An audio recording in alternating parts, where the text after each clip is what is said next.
What is up, Spa City? Welcome to the Specific Chiropractic Center's podcast, the Spa City Podcast. I'm your host, Dr. Grant Dennis, featuring all of the community leaders and people doing big things for the community of Hot Springs. Look forward to seeing you guys on the inside. What's up, guys? Dr. Grant Dennis here with the Spa City Podcast, bringing in the heavy hitters and the movers and shakers in Hot Springs, Arkansas, my hometown, the city I am most passionate about.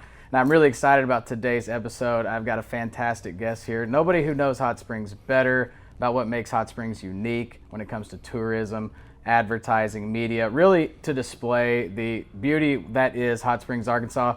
This week to bring in on the hottest seat in Spa City, CEO of Visit Hot Springs, Steve Arrison. Steve, I appreciate you joining us today. Hey, thanks. You've got the heavy part right. I'm not sure about the hitter part, but I definitely have the heavy covered. But it's always a pleasure to talk about Hot Springs and all the things that's happening here in this little big community of ours. Yeah. You know, having grown up here, it's something that's special to me. One of the reasons that inspired me to have this podcast was I think even people who live in Hot Springs, people who have been here for some time, or maybe they just moved here, don't realize some of the things that are available in the city of Hot Springs that's available to them both, whether they're visiting as a tourist, maybe this is a vacation spot, maybe they live here full time. And I know that one of the things I've been most impressed about over the years in watching the work that you've done as CEO of Visit Hot Springs with the convention center and advertising and tourism, it's pretty incredible what you've been able to do with just promoting Hot Springs in general. And I wanted to start with the events. Most people think about things like the St. Patty's Day Parade, the shortest, or what is it, the shortest, longest parade? It's the first ever, this year will be the first ever 21st annual world's shortest St. Patrick's Day Parade. It's 98 feet long. It's the shortest in the world. Yeah, and it's Bridge Street, essentially. Yep, Bridge Street in downtown Hot Springs. It's 98 feet long. Ripley's, believe it or not, back in the 40s, proclaimed it the shortest working street in America. So we just sort of picked up on that. And it's grown and grown and grown. And, over 30,000 people every year come and enjoy our shortest little St. Patrick's Day celebration. Being short, I can appreciate that. And the other thing is, I think, like I had some friends this past weekend in from New York, and a lot of people, I tell them, if you were to come to Hot Springs and I was to blindfold you and then lift the blindfold and be like, what city are you, or what state are you in? The last place people would say is Arkansas. And I'm always so proud of the beauty of what the lakes offer and the natural state. But I know that like the St. Patrick's Day Parade, you're really involved with the events. I gotta say, like when I look at how many events you guys put on in Hot Springs that really showcases the tourism, like it's gotta be really difficult to, plan all these events, to get them all on the calendar, not only have them on the calendar, but make them really, really good like they are. Like what does the inside of that process look like inside your world of making that happen? What we've done is we've created a few events like the Running of the Tubs, which is bathtub races down Central Avenue. We did that. We created St. Patrick's Day. SpaCon, which is a Comic-Con, which will be coming up in late September. We've created those, but we just built them around the festivals that were already here. We have the Documentary Film Festival, which is the oldest documentary film festival in the United States, that it's a qualifier for the Academy Awards. It's big time. We have Jazz Fest. We have all the Big Steam Music Festival, which is a combination of blues, which will be coming up at the end of September. We have all these different things, the Valley of the Vapors, which is Independent Music Festival. This coming year, they're going to do it at Cedar Glades. You can camp, go out, and they're doing it when the eclipse is going to be in town. When the full eclipse, wow. So you can go out there, music, this and that, and be out there camping and enjoy the eclipse that comes, once once in your lifetime, basically. So there's all these festivals, and so what we did was just plug in some in those weekends where nothing was going on. You add in, the lakes, as you mentioned. We do 3 fireworks displays a year. We always do the start of the season, Memorial Day. We do July 4th, and then coming up Labor Day, weeks just passed, we have a Labor Day fireworks. So we just sort of stuck in. So there's always something going on here. A lot of it's free. And that really makes a difference, especially if you're traveling with a family and your budget or whatever. But there's just always something happening in Hot Springs, which is a big advantage for us. Yeah, 100%. And I think also too, you were, I think, behind the initiative of the fish with tags on them. Is that correct? Was Yeah, that kind that's the Hot Springs $100,000 Hot Springs Fishing Challenge, which we do every year. We took a couple years off because of COVID. This year, I think we tagged 68 fish. All you have to do is catch the fish, call us, we take a picture, and one of them was worth, $20,000 this year. We had a couple $10,000, $5,000 fish, and most of the fish are $1,000. But you have a chance. If you're going to fish anywhere, why not come to Hot Springs? Go on Lake Hamilton or Lake Catherine and fish for money. Well, I was going to ask, so is it specifically just Hamilton, or is it Hamilton, Catherine? Yeah, just Hamilton and Catherine here in the city, Okay. and that's where you can do it. And we do it every year, and it's fun. Some years, we had one year a gentleman from, I think, Benton won $10,000.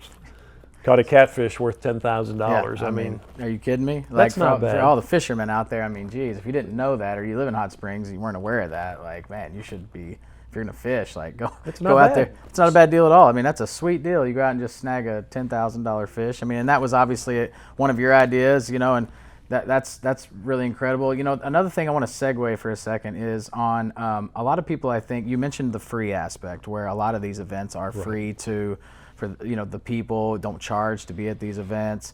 Obviously we know nothing's free. How does that exactly work? Obviously I know taxes come into that and that sort of thing. And what actually fuels the ability for people to experience we that have free? sponsors, but for some events like St. Patrick's Day, we have no sponsors. We don't want beer signs and all that type of stuff. Right. We're funded with a 3% hamburger tax, hospitality tax, which if you're visiting, it's on hotel rooms or prepared food. Okay. So if you order a bag of chips, that's not taxed, but if the chips are on your plate with the sandwich, it's taxed. So we gather that money and we use that to support our convention center, which is the largest in the state. We have a visitor center downtown. We also operate the Northwoods, which is our premier mountain biking trails, which are 5 minutes from downtown. We also operate Majestic Park, which is our brand new youth baseball facility, which is on a historic site where Babe Ruth used to play back when he was a rookie with the Red Sox. So we use that money to support all that, and we also advertise the city. And part of that advertisement is these special events. They bring us a lot of attention in our whole market area, not just Arkansas.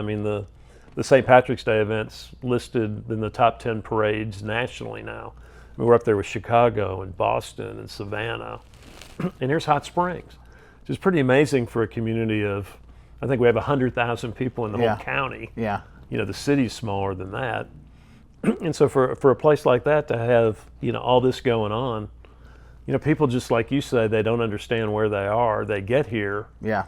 And they love it. The problem is getting them here so they can see that we have hundreds of restaurants, that we have 3,000 hotel rooms, that we have a horse track, which is right.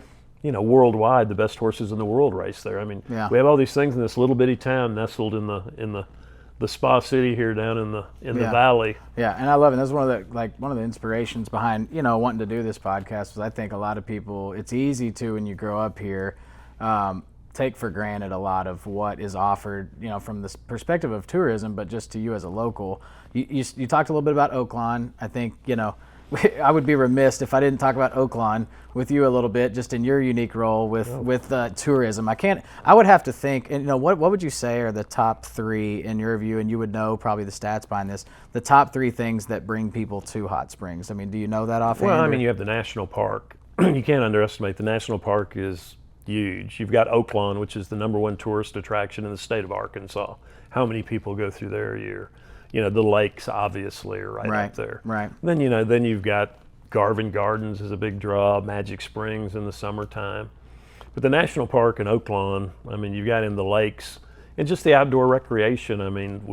You add everything in together. We've got golf, we have mountain biking, hiking. There's trails throughout the national park. We've got a little bit for everybody in the family. If you like to shop, if you like to drink, if you like to play golf, if you like to go on a roller coaster, we just have a little bit of everything, along with great restaurants and first-class hotels.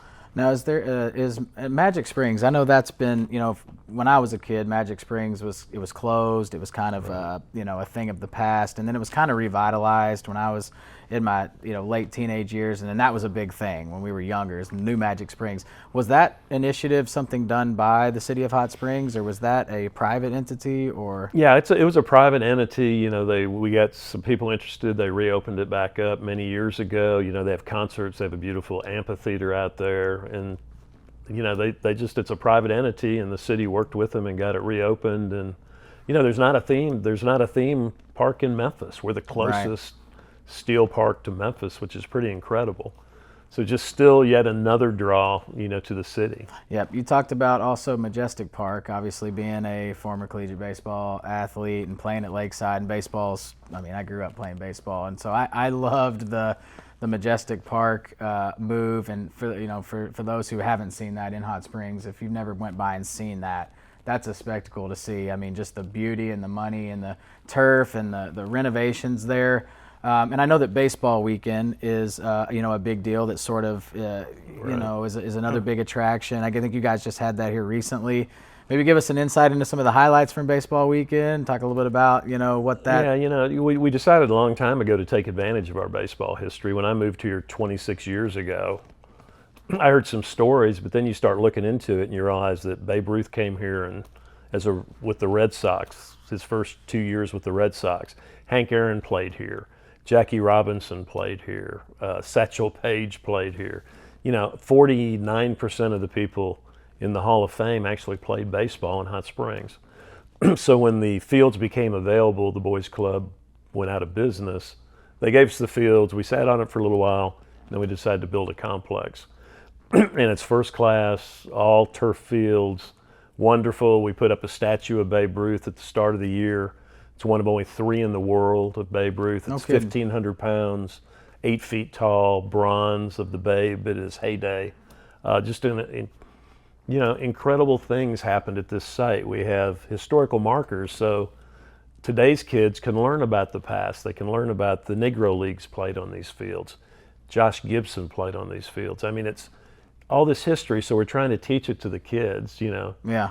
Today's, it's just an incredible, tells the baseball story, and it's overwhelmingly been received. We've got more kids playing baseball than ever played it before, and we went 7 years without a baseball program really within the city limits. There really wasn't any good fields or anything. So. Yeah, I just recently saw, that there was even college teams coming. Like Henderson State was playing there. If I'm not mistaken, there was a tournament there. We had a tournament. We also have a wood bat league in the summertime where those guys are trying to get picked up by the pros. They play, and that's coming back and bigger and better than ever in this next coming summer. So, yeah, it's really taken off. It's done more than we thought it would do, which is really exciting. Yeah, no, it's awesome. And I want to back up a little bit too. I know that you, your story kind of in getting to Hot Springs. Now you've served in that role for how many years has it been? Yeah, I've been here 26 years now. I'm in my 26th year. So 26th year.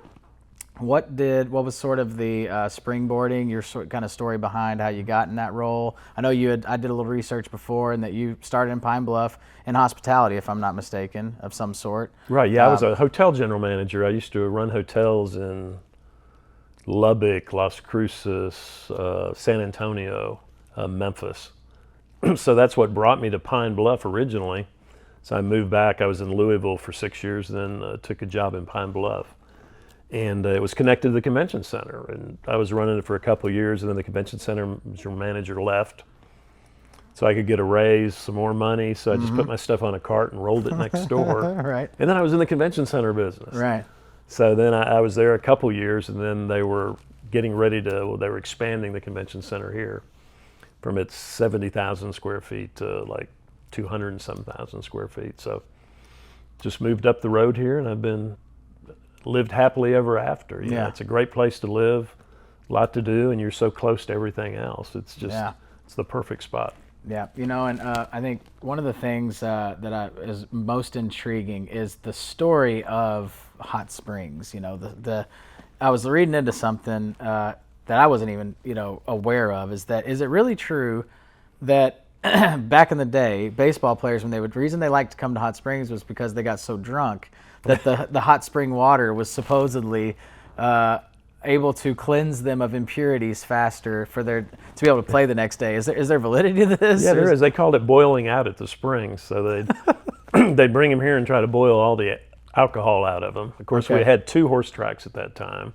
We had casino gaming until 61.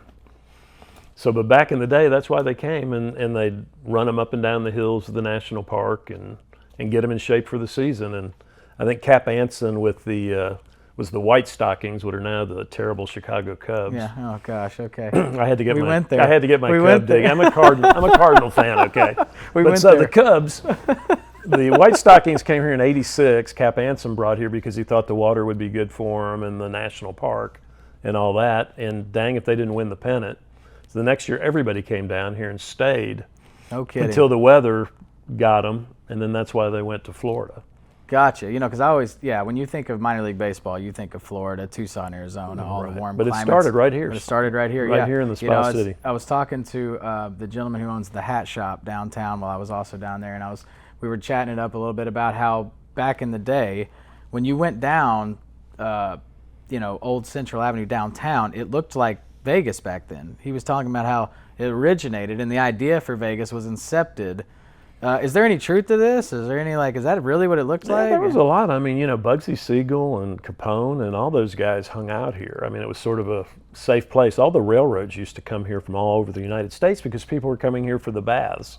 So they thought it cured syphilis and venereal disease and arthritis. So, in 1 year, they gave over 1 million baths on Bathhouse Row. I mean, if you think about it, 1 million baths between everything in the downtown area. It was pretty incredible in Hot Springs, 1 million baths in a year. So all those guys came here, and, Bugsy Siegel was arrested up on the promenade behind Bathhouse Row once. There's a warrant out of New York City, the Keyhofer investigations, and they arrested him, and he was walking with a Hot Springs detective. No kidding. So I think he was thought he was protected here, but they did arrest him and finally took him back to New York. Yeah, that's crazy. There's just so much. I think that's the kind of stuff that people don't know about. That it's incredible when you hear about these stories because I was looking into it and he was telling me that the idea literally was incepted for Vegas at some level by looking at Old Town Hot Springs when there was the casinos and the gambling houses. Yeah, it wouldn't surprise me at all. I mean, because all those guys were here. Yeah. And then I guess there was this guy named Rockefeller who came in and was like, I don't like this. I think we want to kind of ex-nay this, or somebody like that. Well, the rumor has it in the past they'd always, once a week, a guy with a briefcase, they would take him up to the Capitol. He'd drop it off and come back. Then a Rockefeller gets to be governor. I don't think you can really, Rockefeller doesn't need any more money, right? I mean, he's sort of like, chiropractor service. They've got all the money they'll ever need, right? So he said, "No, I don't think this is a good Cubs thing." Fans. Or he could have been a Cub fan too. Probably. It's probably that. He's probably the most hated person in Hot Springs, though, because the minute he closed down casino gaming, the bottom fell out for Hot Springs. Yeah. What's I know also that Derby Day, obviously is. And I've been gracious enough and been invited by you to the tents and stuff out there that are.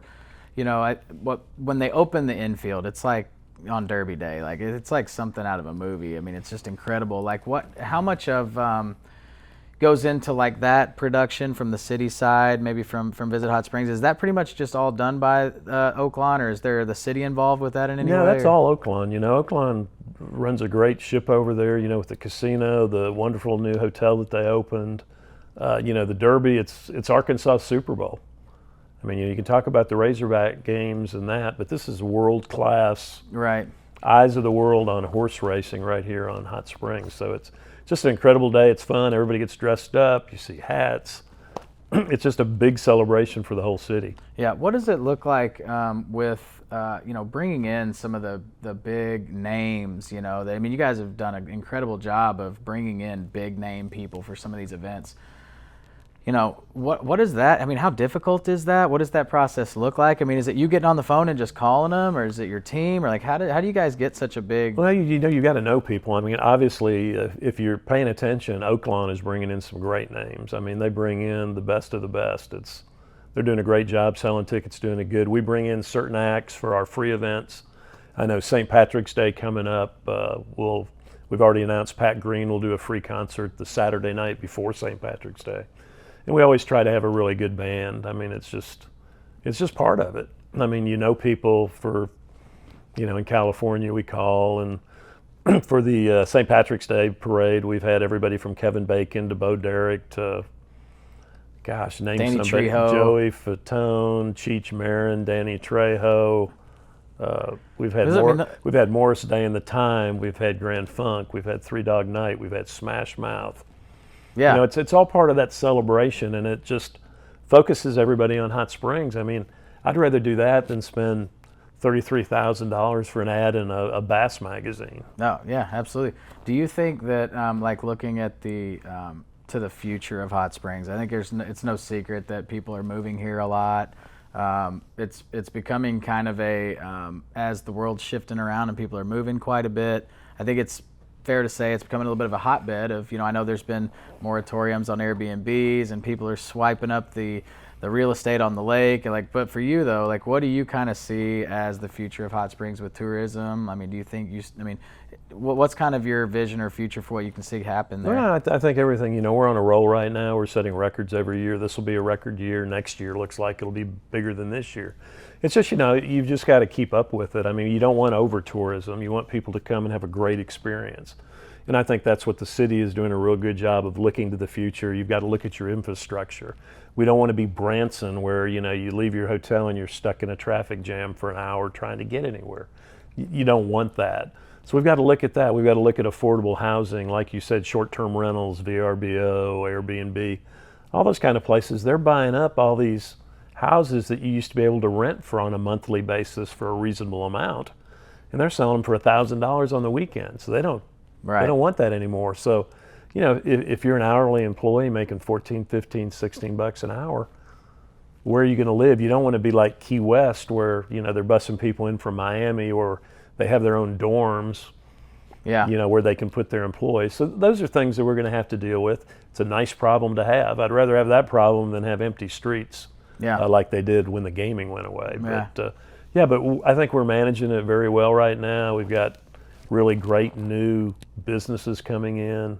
We're headed in the right direction. So I think the future is really, really bright for Hot Springs.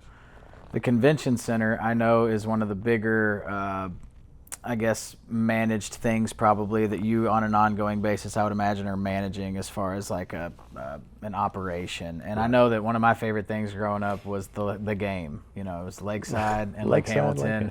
The basketball game inside Summit Arena. Back then it was Summit Arena. Now it's Banco ZK Arena. It's changed names and hands a couple times.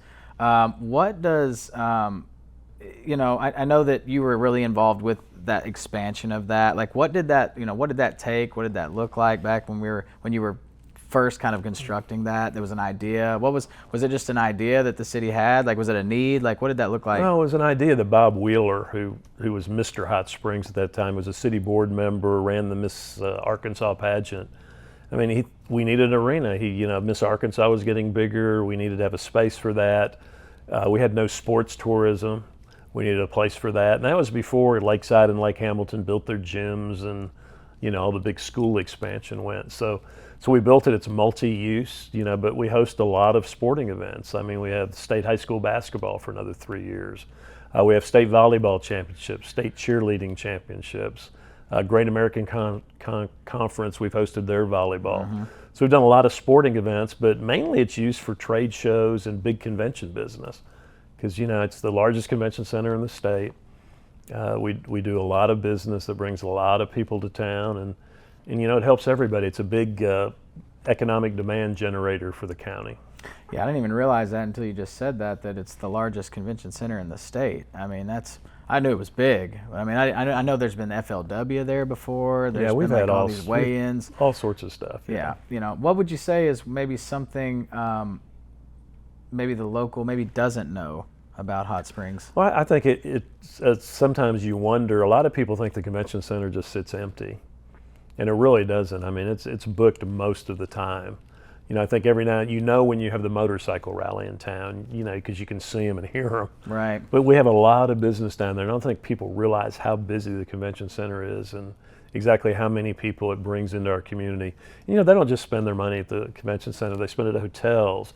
They're putting gas in their cars. They're eating in our restaurants. They're shopping, in all of our stores, not just downtown, but all around the community. So I just don't think they understand how positive the impact is of the convention center. Right. And I know you probably can't have favorites, but I'm curious, what is kind of your favorite stops around town, your favorite kind of frequent spots? Like if somebody's going to come look for Steve on a Friday or a Saturday? I can't answer that. Yeah.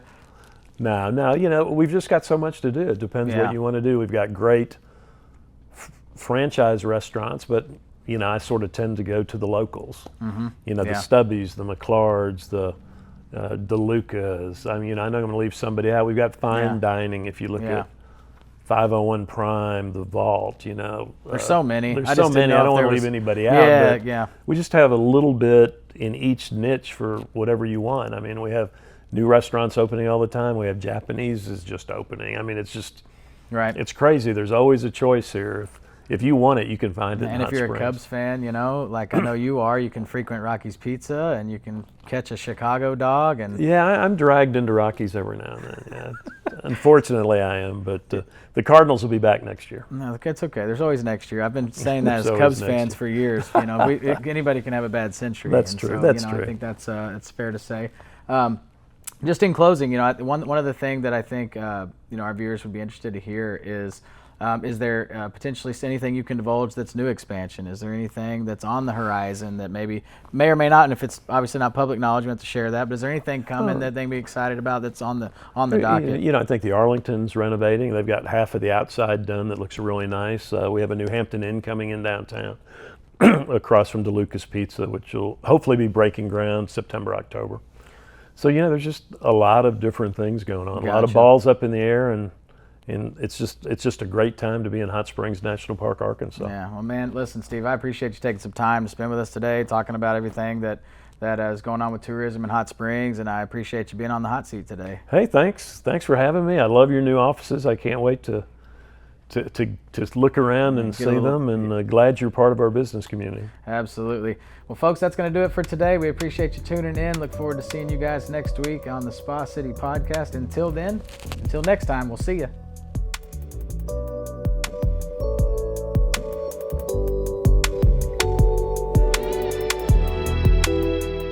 Thanks for joining us this week, guys, on another episode of the Spa City Podcast. And remember to subscribe to everywhere you listen to podcasts, Spotify, Stitcher, Apple Podcasts, YouTube, and check us out on social media. And remember to support all of our community members we have on this podcast and everybody who's doing big things in the community of Hot Springs. And until next time, see you.